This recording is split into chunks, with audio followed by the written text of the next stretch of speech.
jovens lá na igreja onde eu servi, Igreja Canaã, conversando com ele, dizendo: olha, pastor, a vinda de Cristo é iminente, então por iminente eu acredito que Cristo vem agora. E ele ficou batendo assim umas 3 vezes um estalar de dedos dele. E eu brinquei com ele dizendo: já pensou que isso acontece, que num estalo desse camarada a gente realmente já acaba sendo arrebatado? Esse aí, como o pessoal diz, teve muita sorte, como costuma se dizer, não é?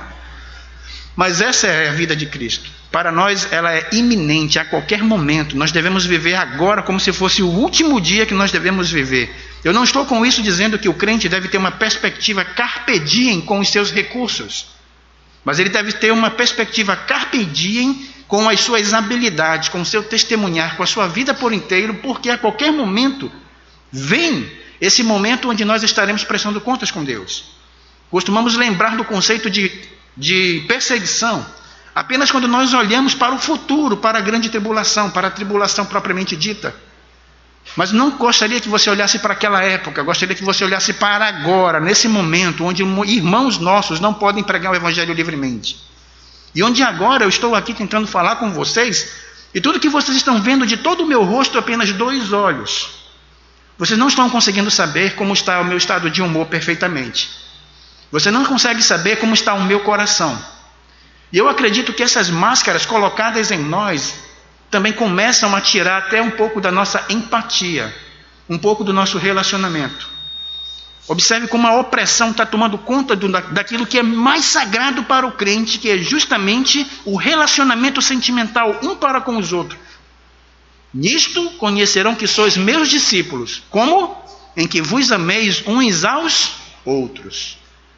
Se nós perdermos a chama do amor, nós estaremos cedendo às perseguições e estaremos matando o nosso corpo espiritual. E é tomando cuidado com isso que eu convido os amados a abrirem suas Bíblias para João capítulo 12, que vai mostrar um conceito de perseguição clara. Essa perseguição não foi velada, ela foi muito clara, haviam inimigos.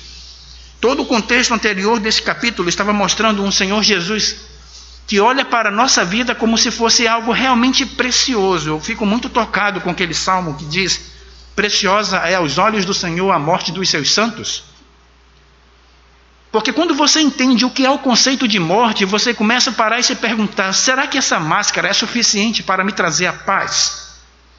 Será que os hábitos que estão sendo impostos para nós, como não tocar as mãos, não tossir, não fazer isso, não fazer aquilo, algumas coisas referem-se a boas educações. Mas será que tudo isso traz alegria e segurança para mim? Eu tenho observado alguns irmãos, por favor, não entendam como crítica o que nós estamos fazendo aqui dentro, tomando todos esses cuidados e precauções. Eu tenho muito cuidado em fazer isso, porque não é interessante para Cristo um corpo de Cristo rebelde, que é colocado como: olha, a lotação é 30%, use sua máscara, tome o distanciamento social, faça isso, faça isso, faça isso, e o crente, porque acredita que isso não é problema nenhum, não tem problema qualquer, então eu posso fazer e viver a minha vida como eu achar melhor, sem problema nenhum. Isso não é bíblico, isso não glorifica a Deus, porque isso é uma desobediência civil. Pelo contrário, nós devemos viver a vida olhando com muito cuidado o que as nossas autoridades colocam, porque preciosa é para o Senhor a morte dos seus filhos. E se Cristo quiser que você pegue coronavírus, mesmo com todos os cuidados que você tem? E se Cristo quiser que você não pegue coronavírus, mesmo que você não tenha qualquer espécie de cuidado? E se Cristo permitir que você viva sem cuidado algum e morra de uma outra doença que você nem teve condições de saber o que aconteceria? A morte é algo que deve levar para nós, a nossa mente, para o pensamento de submissão a Deus. Temos um período limitado de vida aqui. E a nossa morte, o fim da nossa vida, é o fim da nossa canção, da nossa participação. E agora, uma vez que nós morremos, qual é o propósito de Deus para nós? No capítulo 11 você vai ver um Senhor Jesus Cristo tendo consciência de Lázaro. Versículo 1 coloca: estava, porém, enfermo um certo Lázaro de Betânia, aldeia de Maria e de sua irmã Marta. E Maria era aquela que tinha ungido o Senhor com unguento, lhe tinha enxugado os pés com seus cabelos, cujo irmão se achava enfermo. Observe que essa mesma Maria e essa mesma Marta estavam hospedando uma vez o Senhor Jesus Cristo. E enquanto Maria estava quedando-se aos seus pés, ouvindo o conselho de Cristo, ouvindo a palavra de Deus, Marta preparava todo aquele ambiente para criar uma boa hospedagem ao Senhor Jesus. Só que agora, nesse momento, elas estavam vendo o seu irmão enfermo. E agora? Será que Jesus vai ressuscitar? Ele tem poder? Ele falou tanto, ele disse tanto. Nós sabemos que era propósito de Deus que Lázaro morresse. Infelizmente, nós temos visto os irmãos até mesmo tomando posturas que eu tenho olhado com muito receio. Quase que bradando em alta voz: onde está a sua máscara? Onde está isso? Onde está aquilo? Onde está aquilo outro? Como se fosse assim a questão da máscara uma coisa muito importante para a sua vida. Ouça com atenção o que eu estou dizendo. Não estou pregando a desobediência civil. Eu estou pregando contra a incredulidade, que dá vazão ao medo, que dá vazão à agonia, que dá vazão à perda de esperança. Eu quero continuar vivo, então por que você não está usando a sua máscara?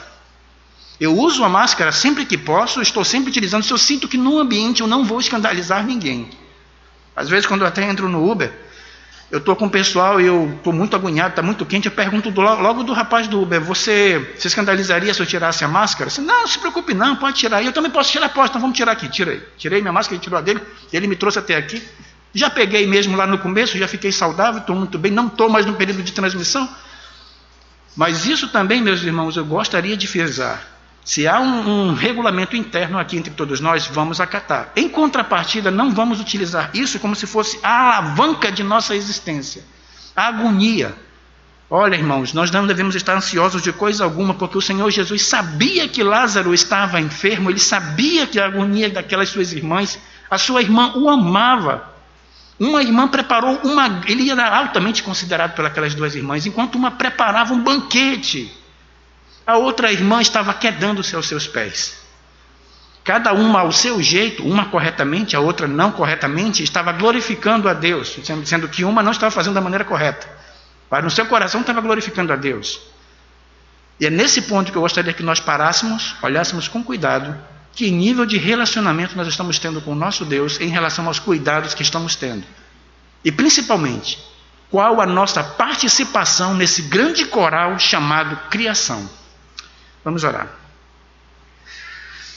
Pai querido, eu te agradeço, meu Deus, pela alegria que tu nos concede de estar aqui juntos para falar da tua palavra, ouvir da tua palavra, ser confrontado pela tua palavra. Ajuda-nos, Senhor, a ter fé em ti, obedecer aos nossos superiores, sim, Pai querido, mas em principal momento, colocar nossa fé, a nossa segurança, nossa confiança na tua palavra. Ajuda-nos a sermos verdadeiros, ajuda-nos a sermos justos, Pai querido. Ajuda-nos a sermos puros no nosso falar e viver. E a colocar em Ti o arrimo de nossa vida e não nos estribar em nosso próprio entendimento. Te agradeço, Pai querido, nesse momento. Ajuda-me a fortalecer a fé dos meus irmãos, em nome do Teu Filho amado Jesus. Amém, Senhor. Então, há um ditado que diz que quem se prepara para o pior, dificilmente é abalado, porque já espera o pior. Prepare-se para o pior, mas torça pelo melhor. Esse é o princípio que o crente tem que seguir na sua vida sempre.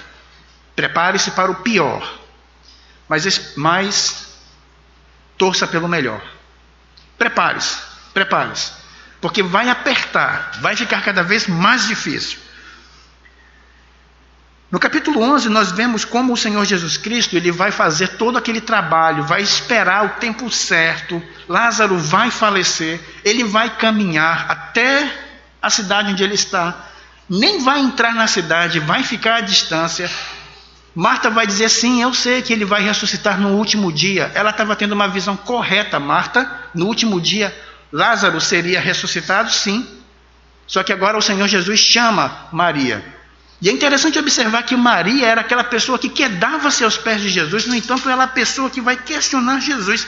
Se tu estivesses aqui, o nosso filho não teria morrido. Nosso irmão não teria morrido.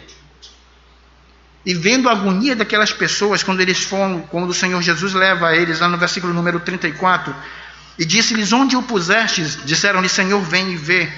Jesus chorou.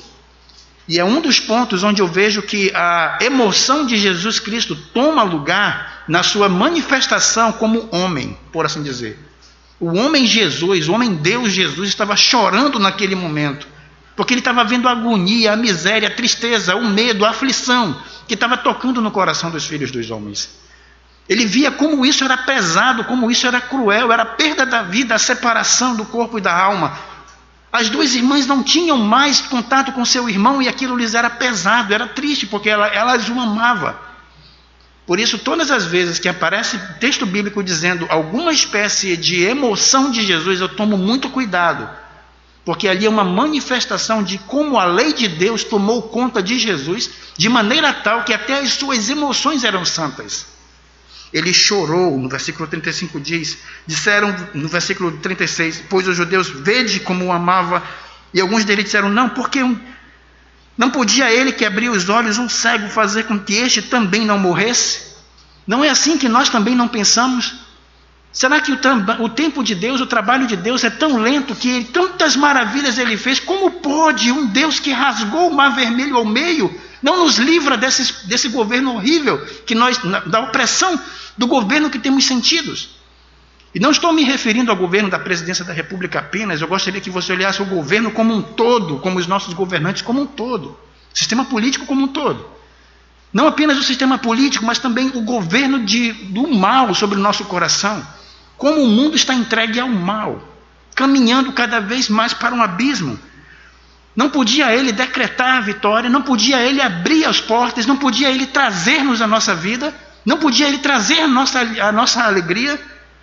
Versículo 38, Jesus, pois, movendo-se outra vez muito em si mesmo, coração, a alma, a emoção estava aflorando no corpo de Cristo, vendo que aquele era um momento especial, porque as pessoas estavam olhando ali a pessoa de Cristo. É importante frisar que o Evangelho de João é o evangelho que mais economiza na quantidade de milagres. Ele traz apenas 7, os irmãos já devem saber disso. É até chamado de o livro dos 7 sinais, porque ele foi economizando os sinais especificamente para mostrar o poder de Jesus e quando ele era glorificado.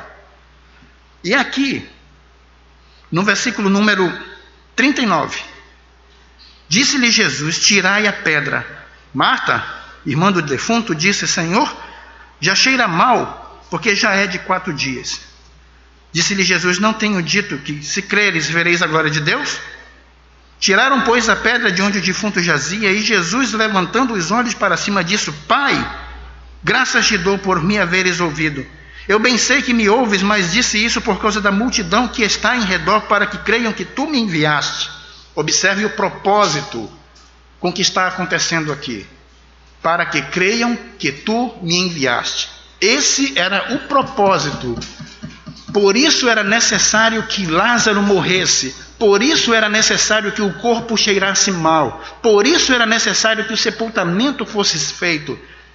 Por isso era necessário, talvez, que até no coração de Marta começasse a tocar já a incredulidade. Já está cheirando mal, Senhor.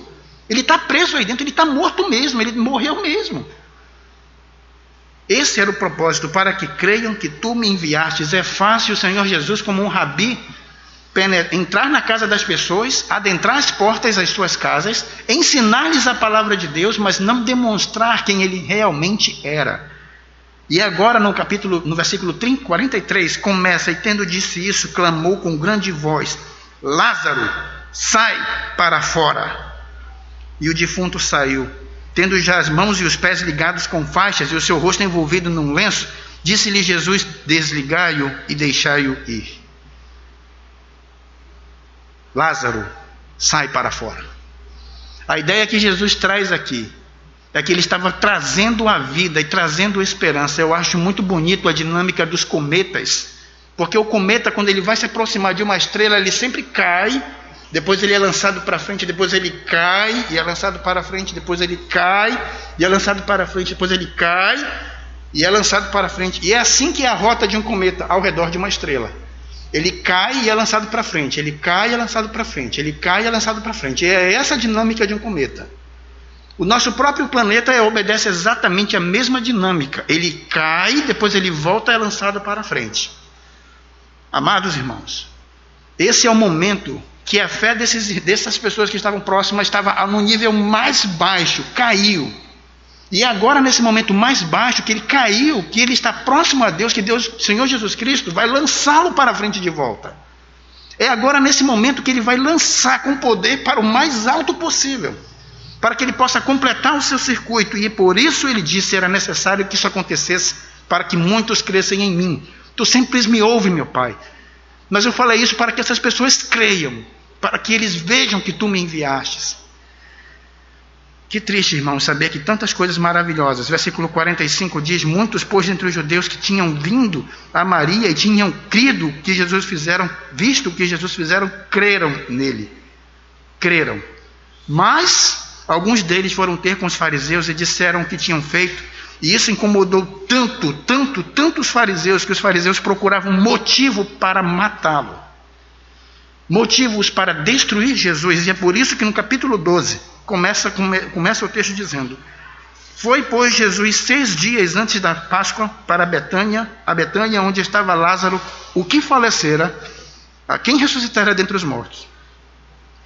Fizeram-lhe, pois, ali uma ceia, e Marta servia, e Lázaro era um dos que estavam à mesa com ele. Então Maria, tomando uma rátel de unguento de nardo puro, de muito preço, irmãos, nardo puro, esse material extremamente raro, só era encontrado na Índia. Quando eu fui pesquisar sobre a origem desse material lá na Índia, você tem ideia como é ruim, como é difícil fazer o transporte de um material da Índia para a Terra Santa? Todo aquele complexo de cordilheiras do Himalaia cerca a Índia. Se você pegar um mapa físico da região, você vai ver que a Índia, ela é um V, e acima desse V tem um complexo de cordilheiras que vai acompanhando, e quando termina a cordilheira começa um deserto, que é o deserto do Irã, aquela área do Irã, a área pérsica. Depois atravessam os rios, depois mais deserto ainda, e você vai pegar as cordilheiras do Seir, na parte oriental do Rift, e é uma área extremamente difícil de se trafegar. O caminho mais fácil é você fazer a rota por cima pelo crescente fértil, subindo o Eufrates até chegar lá na Síria. Chegou na Síria, quase nas portas da Europa, você tem que descer até chegar à Terra Santa. Daí você vê como era caro o material. E não era apenas difícil transportar, mas era também caro e complexo de cultivar, raro de encontrar, algo extremamente caro. Tanto que Judas, bom em matemática financeira, automaticamente avaliou 1 ano de trabalho, 300 denários. Ele já fez até o desconto dos sábados e dos dias de festas que a pessoa não trabalharia. Ele disse: isso aqui é 1 ano de trabalho, 1 ano inteiro de trabalho. Tudo isso por quê? Focava unicamente o dinheiro. Mas essa mulher não se importou com tudo que ela gastou, era tudo que ela tinha. Ele ressuscitou meu irmão, mas não é porque ele ressuscitou meu irmão, ele deu provas de que tudo que ele me ensinou naquele dia é real. Eu estou vendo esse homem na minha frente. Eu vi todas as coisas que ele fez, eu vi todas as coisas que ele me ensinou, ele falou ao meu coração se aqueceu. Eu gosto de lembrar, hoje em dia, irmãos, eu não tenho mais acesso aos sinais que Jesus mostrou, mas um grande sinal que eu costumo me lembrar sempre foi quando eu criei em Cristo. Eu lembro o calor no meu coração, a alegria que estava na minha alma, a felicidade. Parecia que se eu tivesse ganhado na loteria, eu não ficaria tão feliz. E, no entanto, eu não tinha nada físico, apenas espiritual, um acerto com Deus, um concerto com Ele, a convicção que eu era filho de Deus. E isso moveu o meu coração quando criança, quando eu tinha meus 5 anos de idade, lá na Igreja Batista Bíblica do Alvorada 2. E isso tocou de maneira tão profundamente a minha alma, que eu não posso mais negá-lo. Ai de mim se eu conspirar contra o meu Deus, não tenho autoridade para fazê-lo, porque eu não sou nada. E é agora, nesse momento, meus irmãos, que nós estamos vendo que essa mulher vai entregar 1 ano de seu trabalho aos pés de Jesus, vai derramar aos pés dele 1 ano de sua obra, do fruto de suas mãos. A Bíblia não diz como ela trabalhava, também não é caro se houve uma cotização entre ela e seus irmãos, mas era muito dinheiro mesmo, que estava sendo jogado aos pés de Cristo, que Judas assim olhou. Mas que, no entanto, Cristo entendia o que estava acontecendo, porque ele próprio já estava prestes a ser sepultado. Ele próprio estava prestes a entrar na sepultura de onde havia sido tirado Lázaro. Metaforicamente falando, eles não foram sepultados no mesmo lugar. Ele mesmo estava sendo colocado como um morto. Ele mesmo já estava vendo que era o seu destino. E o seu coração se afligia. E agora, meus irmãos, o drama da salvação estava começando a ser completo. E na cruz de Cristo estava sendo colocado todo o peso de pecado que nós tínhamos. Eu vi aquele homem, eu senti aquele homem. Por muito tempo, eu tentei levar a vida espiritual de uma forma intelectual apenas. Tentei até mesmo definir fé de um conceito intelectual. Mas não tem nada de intelectual. Tem intelectual, perdão, tem sim intelectual. Mas a fé é algo que é identificado com Deus. Foi muito duro, é duro aquele texto que diz, mas o seu espírito testifica com o nosso espírito que somos filhos de Deus. Ora, irmão, se é espiritual, é uma coisa que você sente. É uma coisa que você não pode mensurar. É uma coisa que você não pode mostrar. É uma coisa que você não pode compartilhar. É algo que você não pode dar um atestado físico da sua salvação. Mas é agora, nesse momento, que as pessoas vão olhar para você e ver se você já foi ressuscitado. Um dos textos mais brilhantes que eu tenho no meu coração, em Efésios capítulo 2, vai dizer: Ele vos deu vida, estando vós mortos em vossos delitos e pecados. Me perdoem, eu tenho memorizado em uma outra versão.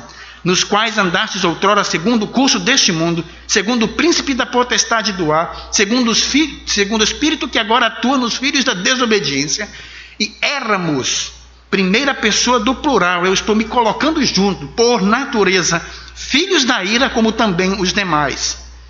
Éramos idênticos a ele. Mas um dia ele disse: sai para fora. Ekkalel, igreja, eclesia, sai para fora, sai para fora, saia do túmulo, veja a luz, veja a esperança.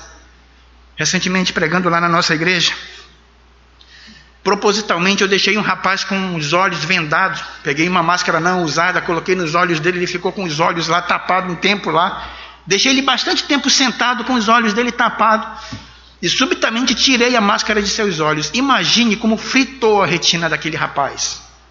Ele ficou vários segundos assim tentando lubrificar os olhos, tentando enxergar para ver o que estava acontecendo. Ele não sabia, ele sabia onde estava, é óbvio, mas ele não conseguia discernir corretamente o que estava acontecendo, porque ele passou tanto tempo na escuridão e as trevas lhe cegaram de maneira tão ostensiva os olhos que, quando retirado, ele ficou cego, sem saber enxergar direito. A sua pupila, que havia dilatado-se para entrar o máximo de fótons para que ele enxergasse, quando foi retirado a venda, ela teve que imediatamente se fechar para que não fritasse a sua visão.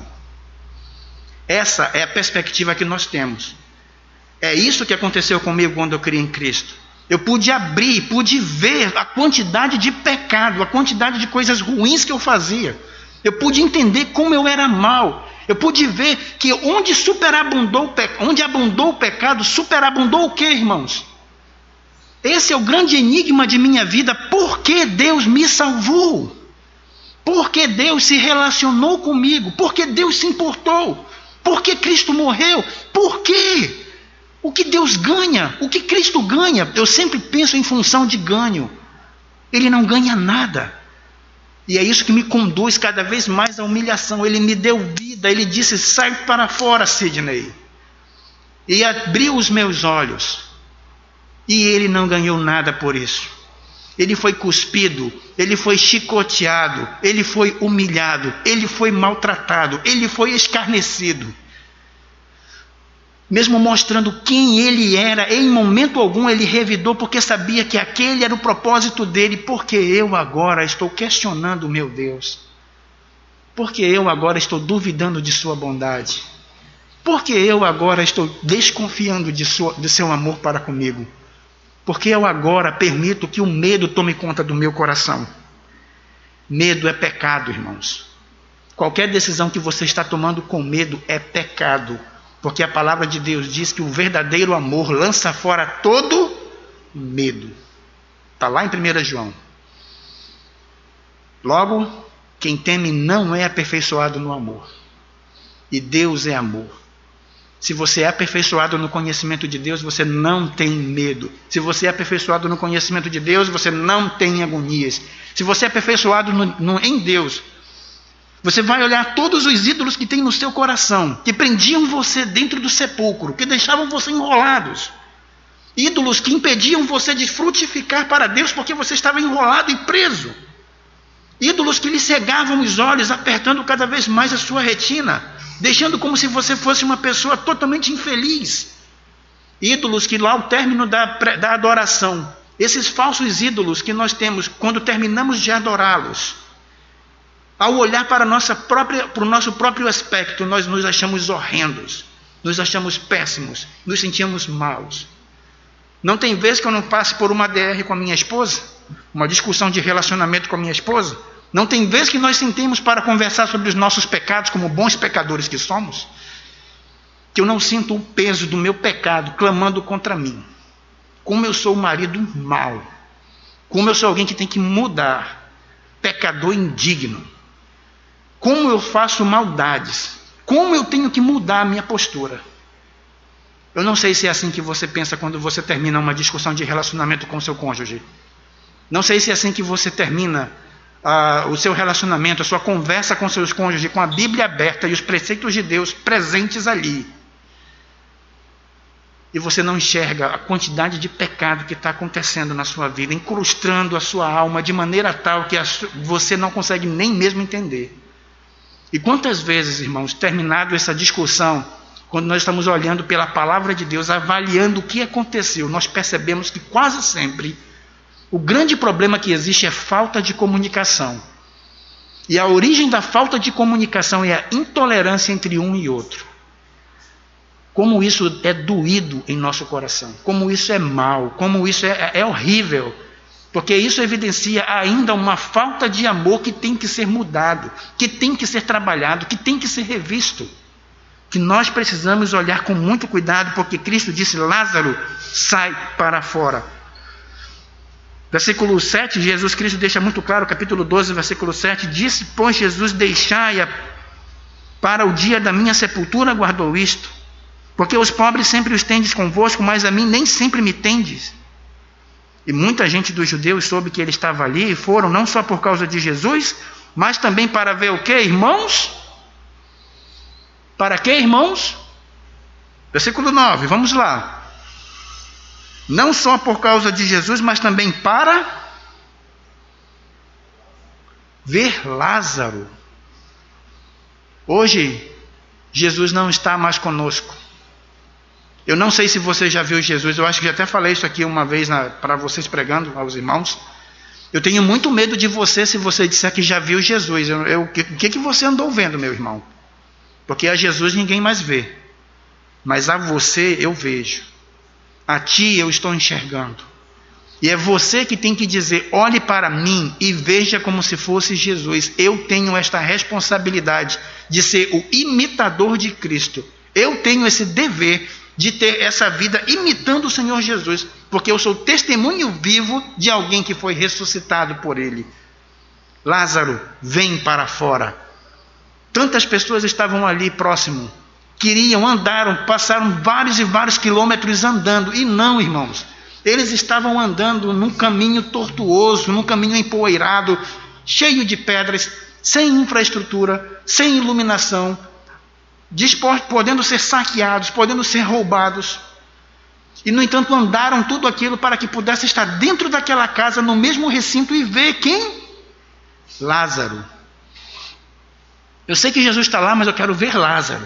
Será que ele ressuscitou inteiro? Será que alguma coisa apodreceu? Como é que está o corpo dele?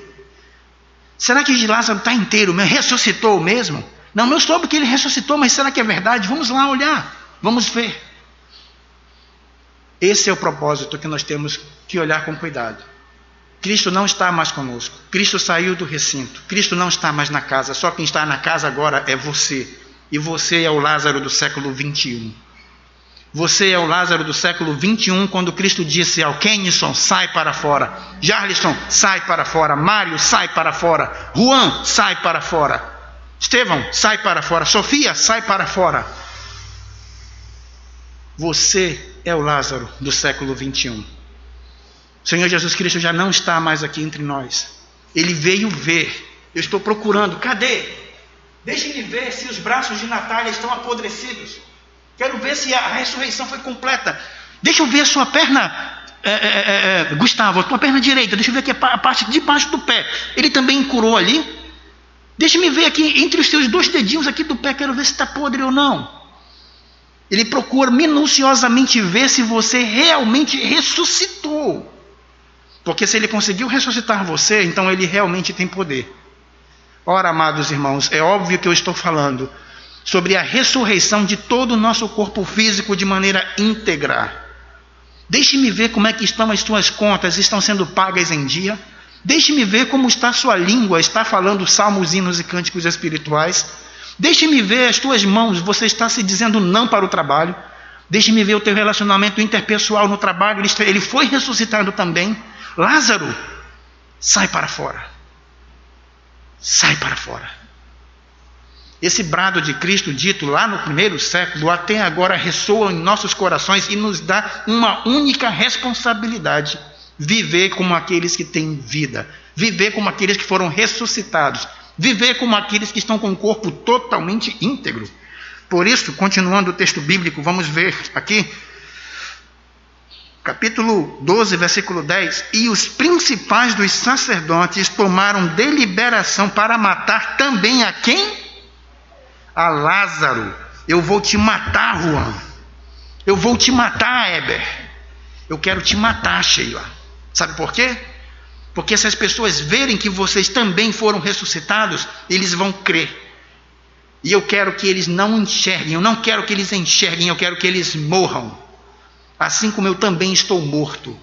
Assim é o pensamento dos escribas e fariseus. Assim é o pensamento de todos aqueles que estão apegados com as coisas deste mundo.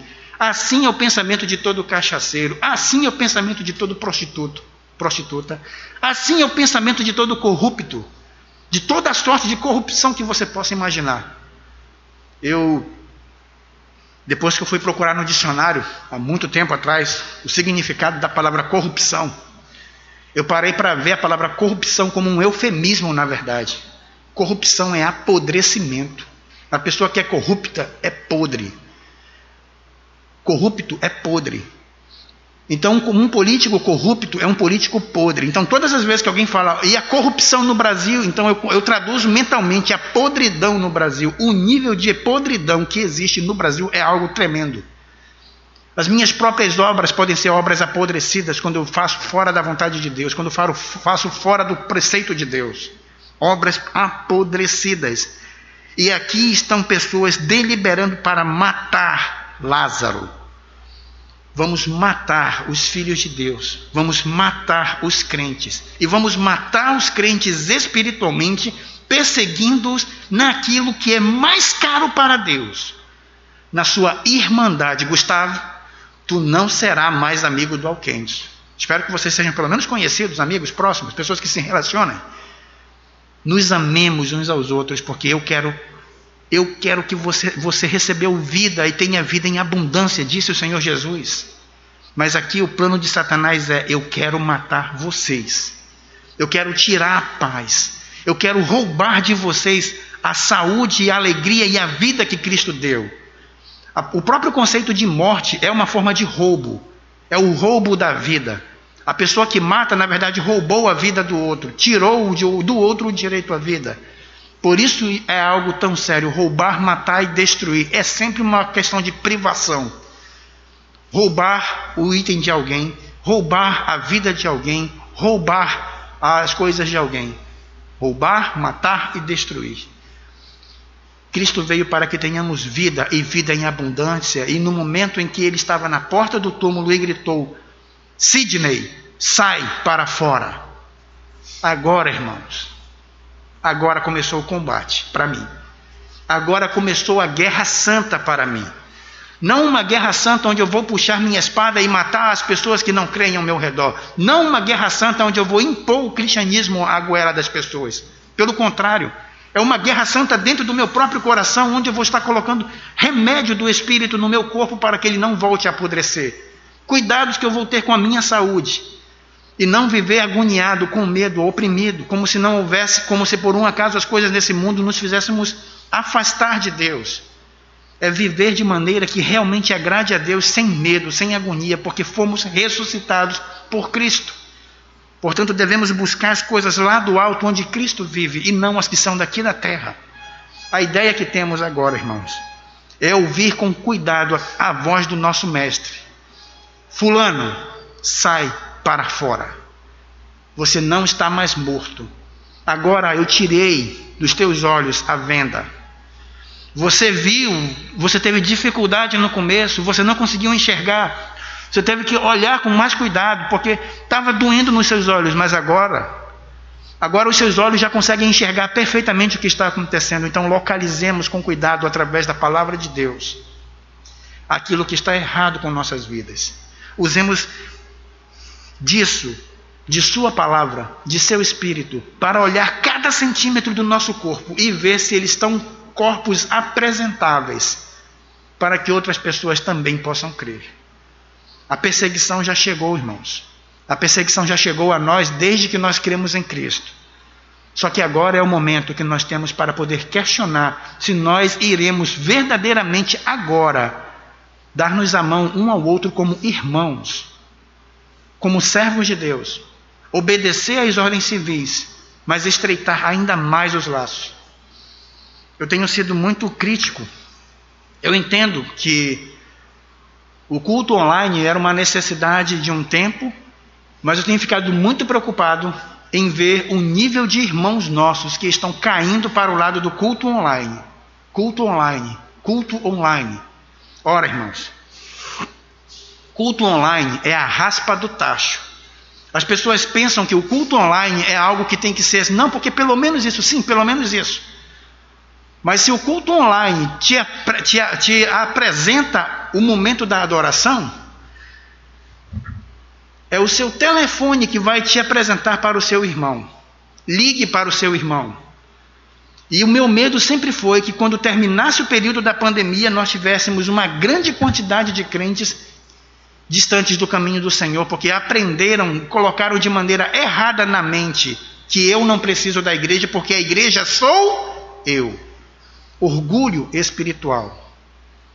O mesmo livro que diz que a igreja é você, a igreja de Deus que sois vós, é o mesmo livro que diz: juntos em coordenação, cada parte efetua o seu próprio aumento para a edificação de si mesmo em amor. É o mesmo livro que diz isso. Nós temos que olhar com muito cuidado como essas ondas estão batendo em nós e nos tirando o relacionamento de uns para com os outros, afastando-nos, esfriando-nos. Eu tenho conversado com alguns colegas sobre o nível de destrato que tantas igrejas têm com seus pastores. Eu não sei como é o trato, eu imagino, porque o pastor Wellington me parece ser uma pessoa amada por vocês. Eu vejo de longe, não participo da igreja com vocês.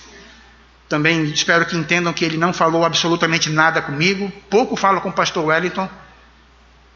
Mas uma coisa me deixou preocupado: a quantidade de pastores que estão ficando sem sustentos.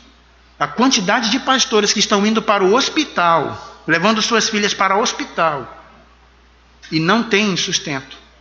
Igrejas que não podem sustentar o seu pastor. Igrejas que não podem dar um plano de saúde para o seu pastor. Igrejas que não podem cuidar do seu pastor. Se essa igreja faz tudo isso, amém, amém, amém, amém mesmo. Mas sabem por que isso está acontecendo na maioria das igrejas, irmãos? Porque perderam o amor para com o seu pastor. Perderam o amor de um para com o outro. Já não se importam mais. Já não ligam mais um para o outro. Não querem saber se estão passando por qual situação. Não têm consideração um para com os outros. A igreja tornou-se apenas um evento social. O culto é apenas um momento para estar junto. Vamos todo mundo aparecer lá. E tem gente até que quando termina o culto online diz: vamos tirar uma selfie agora, todo mundo sorrindo. Eu tenho tanto medo de fotografias, irmãos. Não é porque eu quando vejo uma fotografia eu vejo a minha cara. Não é só por causa disso, não. É porque, irmãos, a fotografia mente. A fotografia engana. Se eu puxar a minha câmera fotográfica nesse exato momento e disser: irmãos, eu vou tirar uma foto. Se eu avisar você, eu tenho certeza que se você está sentado bem assim, você vai se ajeitar todinho. Se você está com cara feia, você vai tentar fazer um sorriso de lado, porque você quer sair bonito na foto. E que garantia nós temos que aquela fotografia que nós estamos vendo é um reflexo da realidade de nosso coração? Esse é o meu medo com fotografias. Fotografias nunca revelam o que está dentro do nosso coração, como é que está a nossa construção espiritual. Eu louvo a Deus pelo amor que eu percebo nos irmãos. Eu louvo a Deus porque é Deus que trouxe isso para vocês. Então, irmãos, cultivem isto. Não permitam que Satanás matem você. Não permite que Satanás traga a insegurança, traga o medo, traga a agonia. Porque se você que é crente, que acredita que na outra vida você vai estar com Cristo, que é incomparavelmente melhor, você está com medo? Ah, meu amigo, eu não quero ser crente mais de jeito nenhum. Porque de que adianta ser crente e ficar oprimido desse jeito? Eu prefiro ser incrédulo. Eu vou procurar o primeiro boteco, encher a minha cara e cair na prostituição. Comamos, bebamos, pois amanhã morreremos. Seria essa a ideia que eu colocaria na mente. Mas não. A nossa alegria não se limita à nossa vida. Pelo contrário, a nossa morte é apenas uma voz que cessa no grande coral da criação de Deus. Eu acho tão lindo, irmãos. Pegue qualquer música do cantor cristão. Pegue qualquer hino que foi composto. Veja quantas notas estão ali na partitura colocadas. Notas que duram apenas um tempo. Notas que duram 4 tempos. Notas que têm legado. Notas que têm pouco menos de... Houve um tempo que tinha notas de 128 avos de tempo. Tão rápida que as pessoas nem tocavam aquilo direito. Até saiu, parece. Amor, depois você me diz se eu tinha errado alguma coisa, por favor. Mas são notas rápidas. Notas de silêncio. Notas caladas.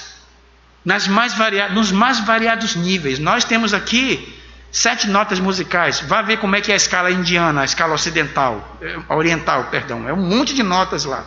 Comas e mais comas. Eu não estou nem colocando aqui para os irmãos as seminotas, os semitons. Todas essas notas, no seu tempo certo, fazem a canção. Notas altas, notas baixas, notas rápidas, notas lentas, notas curtas, notas de silêncio. Você é apenas uma nota. Você tem um tempo. Você não sabe quanto tempo você tem. Mas o tempo que você estiver tocando, lance toda a sua força, tudo o que você puder, para que Deus seja visto nas tuas atitudes, em nome do Senhor Jesus.